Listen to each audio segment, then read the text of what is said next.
Salut YouTube, salut à tous, c'est Linux. On se retrouve aujourd'hui pour cette toute nouvelle vidéo, un match pour un titre, la coupe intercontinentale entre le PSG et Flamengo, qui vient de se qualifier pour la finale. Donc voilà, non, je ne suis pas en live de Doha, mais je me suis approprié le concept pour vous mettre en immersion dans cette rencontre. Générique et on se retrouve tout de suite.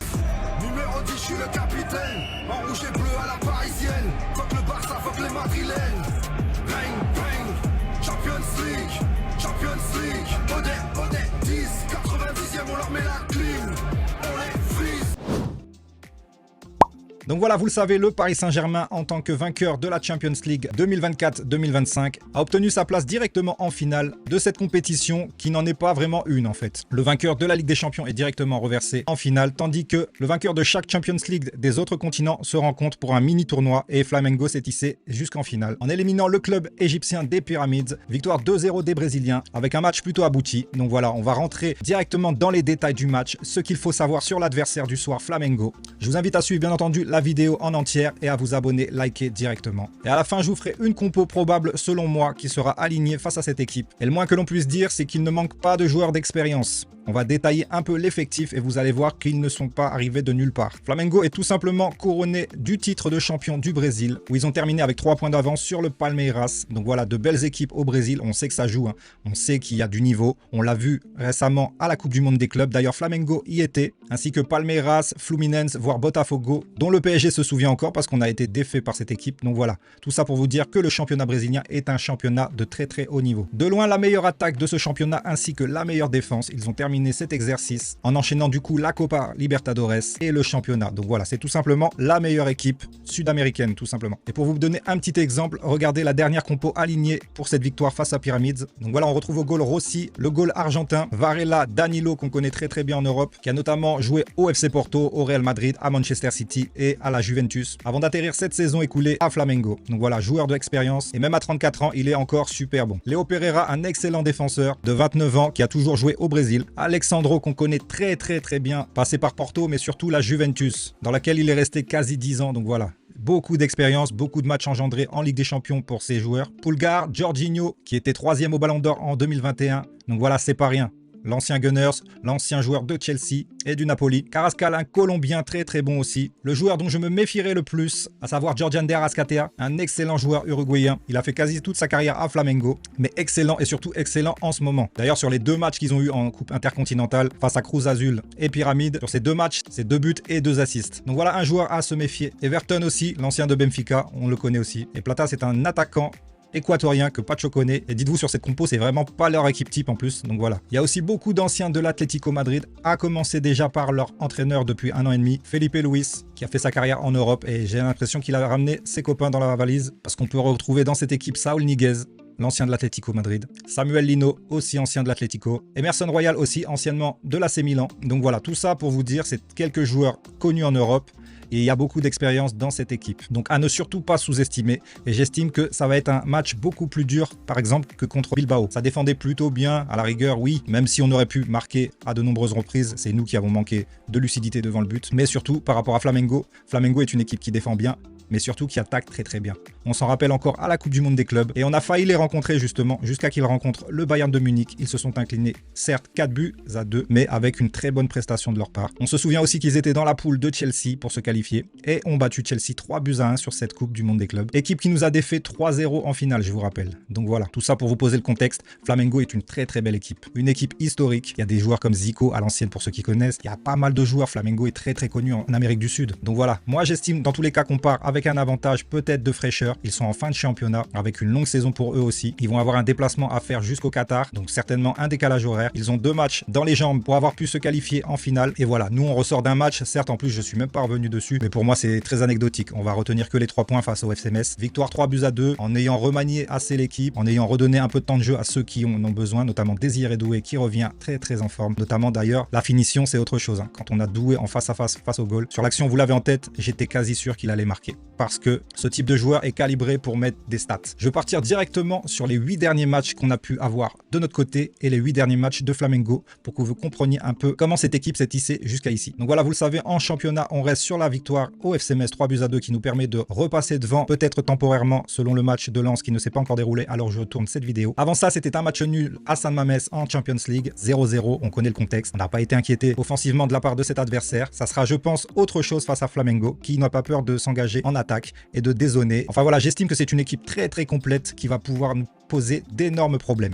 Voilà pourquoi je ne pars pas très confiant, je ne pars pas non plus pessimiste parce que je suis conscient que le Paris Saint-Germain sur un match qui plus est nous rapporte un titre en plus. Ils vont être au top, ça j'en doute pas. L'implication va être là, la motivation va être là. Les joueurs seront très concentrés pour pouvoir terminer cette année 2025 mémorablement avec tous ces titres engrangés. Donc voilà, avant c'était une Manita face à Rennes 5-0. La défaite à Monaco 1-0. Une nouvelle Manita en Champions League face à Tottenham 5-3. Et d'ailleurs je pense que ce match ressemblera plus à ce genre de match 5-3, un peu match foufou final plutôt qu'un cadenassé face à Bilbao. Juste avant ce match c'était une victoire face au Havre 3-0, la victoire à l'arraché à Lyon 3-2 et une défaite contre le Bayern de Munich 2-1. Donc voilà, sur les 8 derniers matchs, pour nous c'est 2 défaites, un match nul et donc 5 victoires. Flamengo en face reste sur du coup la victoire face à Pyramide 2-0. Ils s'étaient défaits juste avant de Cruz Azul 2-1 pour avoir fini leur championnat avec un match nul Mirassol 3 buts partout, une victoire face à Ceará 1-0, une victoire à Palmeiras, certainement là que s'est joué le titre au Brésil 1-0, un match nul 1 but partout face à l'Atlético MG, une victoire face à Bragantino 3-0 et leur dernière défaite remonte du coup à Fluminense 2-1. Donc voilà, très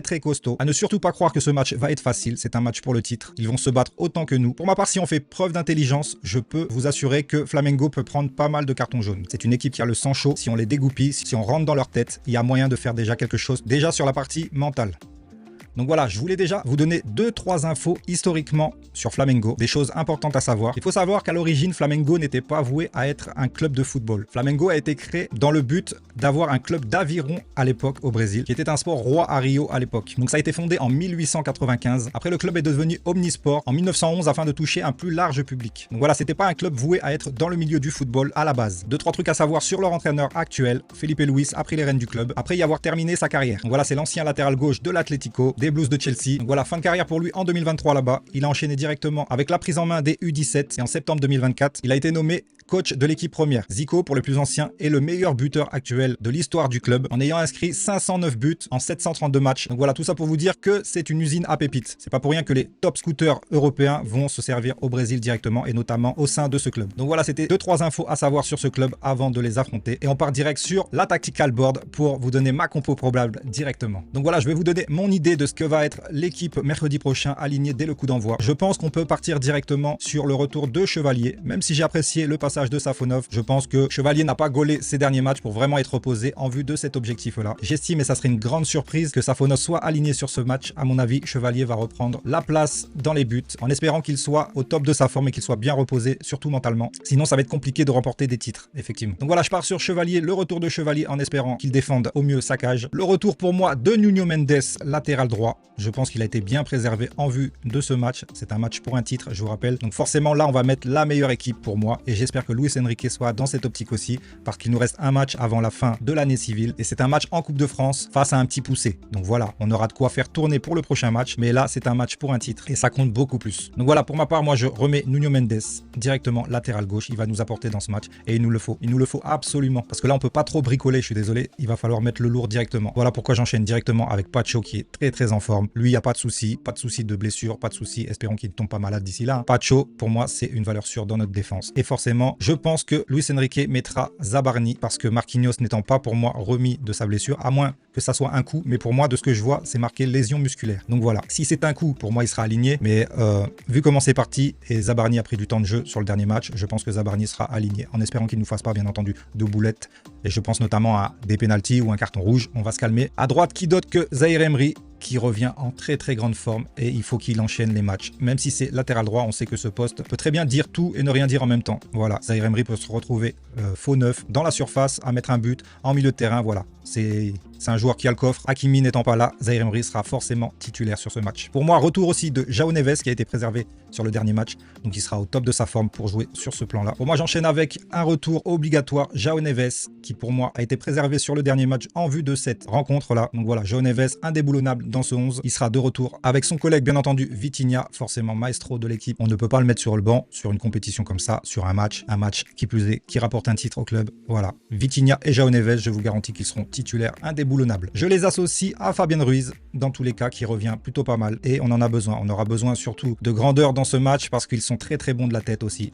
À ne pas négliger sur ce plan-là. Fabien Ruiz doit jouer, on doit avoir tout simplement notre trio titulaire, comme si c'était la finale de Champions League. Je pars sur une attaque directement, le lourd, on va pas tergiverser, on va mettre les meilleurs directement, à savoir Kvaratskhelia, je le fais commencer à gauche, Barcola côté droit, en espérant, voilà, je le place délibérément du côté droit pour l'inciter à faire des passes décisives. Pour moi, Barcola devrait se concentrer pour reprendre de la confiance en lui et une bonne mentalité, il devrait repasser à mon avis par des passes décisives. Et j'enchaîne directement avec la titularisation de Désiré Doué dans l'axe en tant que faux neuf et électron libre qui peut se déplacer partout.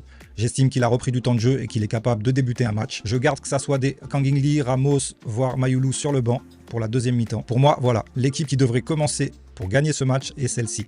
Avec celle-ci, je peux vous assurer qu'on leur fait mal. Parce que les fois, on a très mal commencé un match, notamment des premières mi-temps plutôt banales, c'est que voilà, il y avait beaucoup de turnover dans l'équipe. Mais là, j'estime que c'est une équipe quasi type. Il manque du monde quand même, mais voilà. Marquinhos, Achraf Hakimi, Ousmane Dembélé, qui ne sera certainement pas remis et qui ne fera même pas le déplacement, je pense. Mais bon, pour moi, si on alignait cette équipe, j'estime qu'on pourrait battre cette équipe. Mais je ne sais pas pourquoi. Je vais vous le dire direct, je pense que ce match ira en prolongation avec un 2 buts partout, mais une victoire finale du Paris Saint-Germain. Mais je pense que ça sera pas si facile que ça et qu'on va nous pousser jusqu'à dans nos retranchements. Et je vois vraiment un match nul qui se termine en prolongation, voire même les tirs au but directement. Je ne sais pas comment ils ont mis cette option. Est-ce que c'est directement les tirs au but où il y aura prolongation? Mais pour moi, j'estime notamment que si on va en prolongation face à cette équipe, une très belle équipe de Flamengo, il faut le dire, mais qui manque de jeunesse. Il y a beaucoup d'anciens et sur la longueur, on peut quand même les épuiser et les avoir à l'usure. Voilà, je pars quand même sur la victoire du Paris Saint-Germain au final, mais par une petite prolongation, 2 buts partout. Donc voilà, n'hésitez pas dans les commentaires à me donner votre avis, notamment sur le format de cette vidéo. La compo, est-ce qu'elle vous plaît? Est-ce qu'on va le faire? Est-ce que ça sera un nouveau titre dans l'armoire à trophées? Dites-moi tout en commentaire, on se retrouve tout de suite. Ciao, ciao, ciao!